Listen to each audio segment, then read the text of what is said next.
कर साहेब. अध्यक्ष महोदय, माननीय सुधीर भाऊंनी एका महत्त्वाच्या विषयाकडे लक्ष वेधलं धानाच्या बाबतीमध्ये. सुधीर भाऊ, आपण राज्याचे नेते आहात आणि या बाबतीमध्ये खरं तर मराठवाड्यामध्ये सुद्धा आपलं लक्ष असलं तर बरं होईल. जो विषय दादा आणि माननीय मुंडे साहेबांनी या ठिकाणी मांडला त्याच विषयाला धरून मी माननीय मंत्री महोदयाशी बोलणार आहे.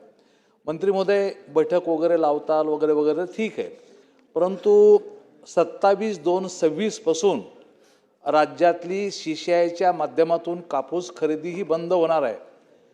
लोकांकडं कापूस खूप मोठ्या प्रमाणामध्ये घरामध्ये आहे.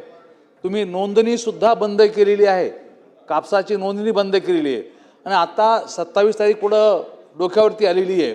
आपण एवढं तर सांगू शकता सभागृहामध्ये, आपण सभागृहामध्ये एवढं सांगू शकता की 27/2/26ला कापूस खरेदी CCIची बंद होणार नाही.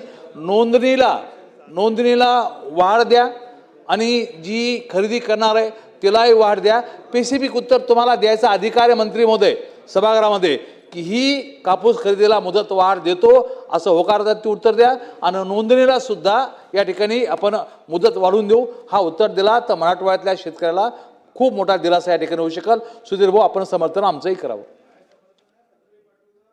नाही, सन्माननीय सदस्य अर्जुनजी खोतकरांनी जो प्रश्न उपस्थित केला तो पणन विभागाशी संबंधित आहे.